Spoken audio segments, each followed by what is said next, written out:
morning, legends. It's Friday. Today, on Fridays, we fix people, and that's what I'm going to do later today. But this morning, I've got to get a run in very early. It's like 5 a.m.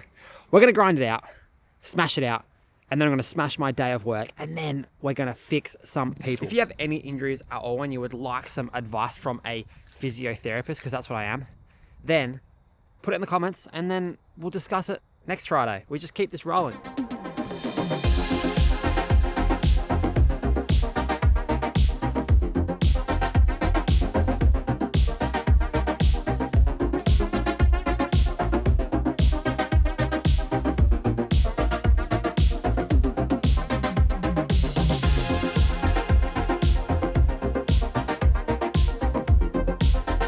Just a couple of things before I get home and get into these injuries, okay? Hats are for sale.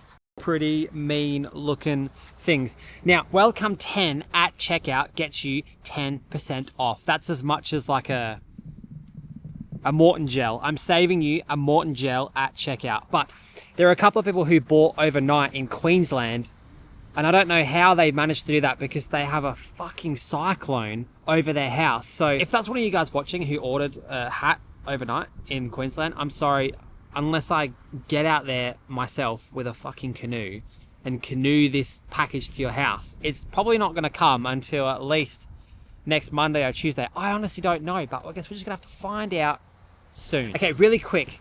Yo, right now I do 3 running sessions, Tuesday, Thursday, Saturday, and 2 strength sessions, Monday, Wednesday per week. And I set my own plan to see what works for me. My goal is to do 5 sessions of running per week on Tuesday, Wednesday, Thursday, Saturday, Sunday. Would you recommend doing those strength sessions after running or leaving 2 days? Why is it so windy?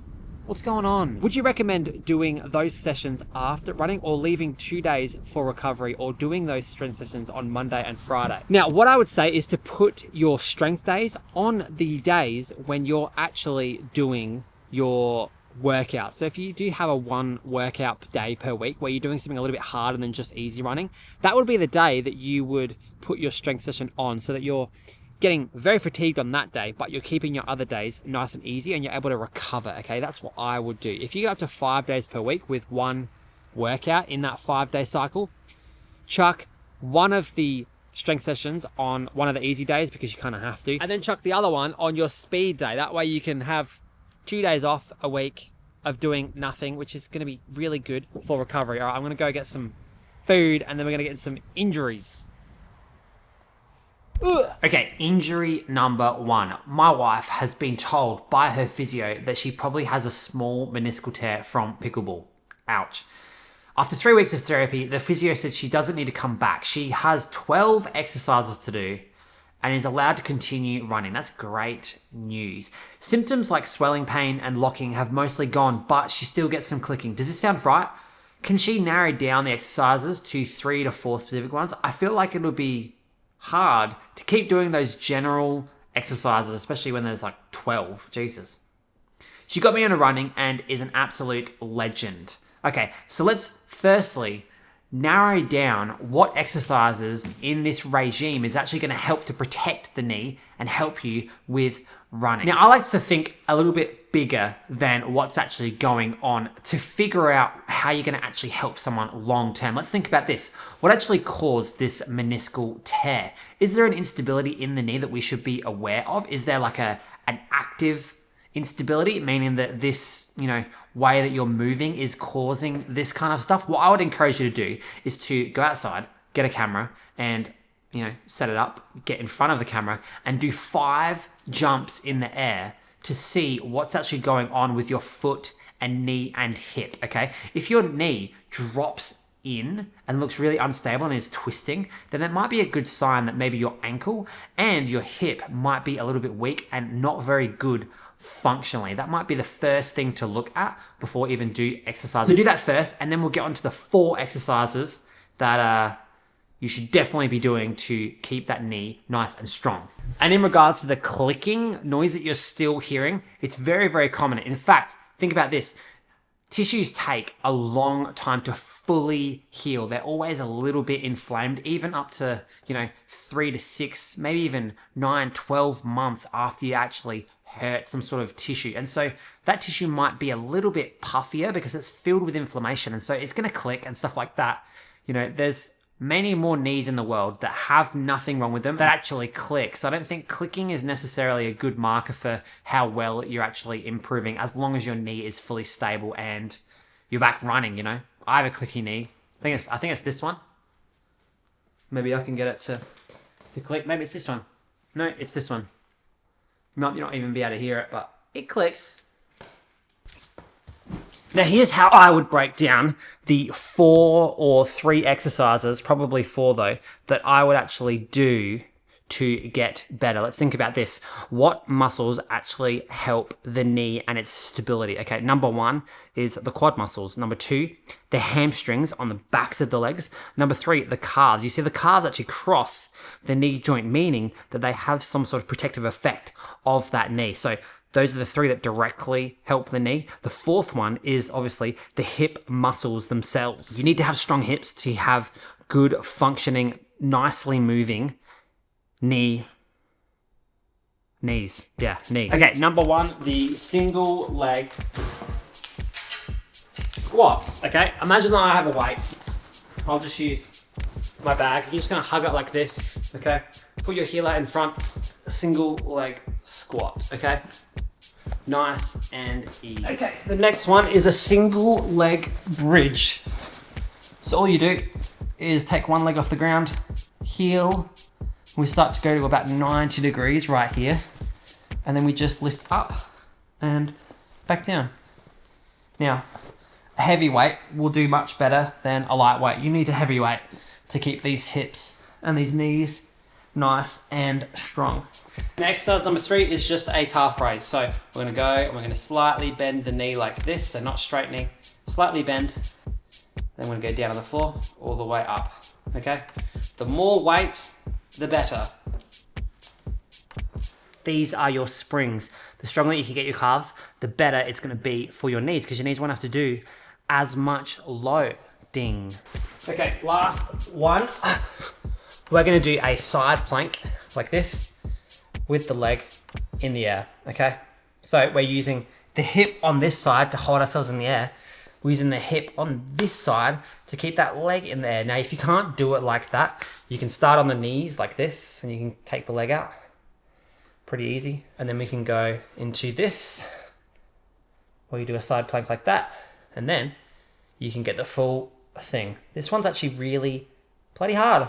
Now remember, like I said, it's not just the knee that needs to be strengthened, it's also the hips too. The hips play a vital role in how your knee actually moves kinematically, meaning in motion, okay? That should give you a better idea of what to do in only 10 minutes rather than what it sounds like half an hour doing random exercises. Just skip them all and do only these 4 and you should be completely fine. Just make sure you add lots and lots of weight over time. Okay, next question from Instagram. Yes, mid back pain when running after about an hour. It feels like I can't breathe as deeply and absolutely is slowing me down. This is a really, really annoying one. Not a female for this one, but this is quite common with females. Now, providing that you don't have any medical conditions that I don't know about and you haven't fallen on your back, you haven't, sprained anything or done anything out of the ordinary, it's just started to pick up over time rather than it being like a impactful event or something, some sort of injury that's just pinged all of a sudden. It's something that's taking a bit of time to build up, which means that the severity is pretty low and the irritability is also quite low. You have to run for a whole hour before it starts to actually hurt, which is, pretty good. It means that it's something that's not super acute and angry and pissed off, which means that you can manage it pretty easily, just like you can avoid it really easily by not running. Now, what you might have to do is just take it easy on the longer runs whilst you're managing everything else that's going on around this back issue. Another thing that I would look at is your behavior throughout the day, okay? The human body likes balance, and if it's unbalanced, sometimes it can start to flare up in weird ways like this. Like, do you have a desk job? Are you sitting a lot of the time? And are you hunched over like this quite a lot over a long period of time, meaning that you've kind of, adjusted to this position, and now that you're trying to stretch out the other way, it's just starting to flare up some of the little joints in your back. It's pretty common actually. This is quite a common issue. Okay, let's first check the range of motion of your actual thoracic spine, okay? So if you put your arms like this, okay, we're gonna turn to the side, and what you should be aiming for is about 80 or so degrees, which is about there, okay? And the other way, about 80 degrees. We're going to just go on our backs. And once again, put our hands in the same kind of spot, and then see if we can get up to around 40 degrees. So 45 will be about there, and that'll be way too much for me. So about there. I just need to go get a resistance band.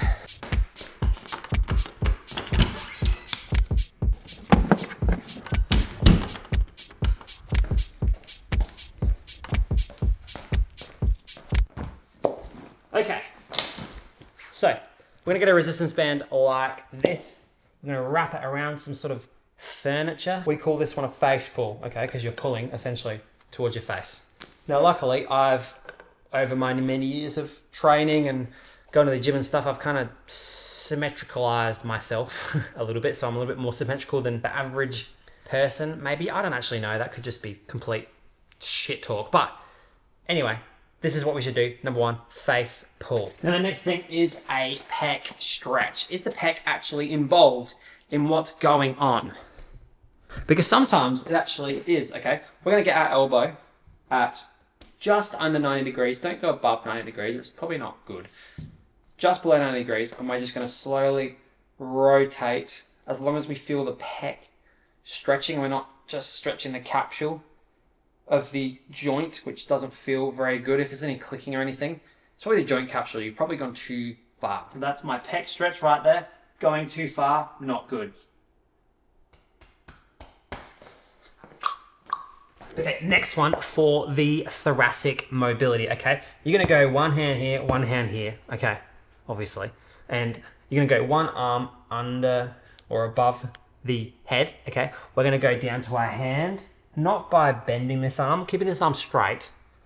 I'm gonna go down, and then I'm gonna pull up as far as you can, trying not to shift the hips, okay? Keep it exactly where it is. And then back down, and back up. Now I like to spice this one up a little bit and get the whole body kind of involved. So generally speaking, I'll go into a lunge like this, and we can fully rotate and swap. But both are just as valid. In fact, just do both. Oh. Now that concludes round 6, I think it's round 6 of these Fix Me Fridays. Now, what I would like some of you to do, if you have had your injuries showcased in this series so far, and you've had some progress or you haven't had some progress, please let me know in the comments below, because I'd love to do updates on previous injuries that we've covered in this. And hopefully what we can do is not only look at acute injuries like the first couple of weeks and how to get control of them and stuff, but once we have control and we've got our strength back, how do we then transition that into returning to running with no issues? We haven't really covered this part yet in this series, and I really want to get my teeth into that. So if you guys have had issues in the past and I've covered them, and then you've continued on with the rehab and stuff like that, and you're getting progress, let me know in the comments below. And also any new injuries that are a bit weird and out there, let me know in the comments below too. Sweet. See you guys tomorrow. Time trial effort up the hill. It's my favorite day of the week now. Saturday mornings. Oh, I just can't fucking wait. Ugh.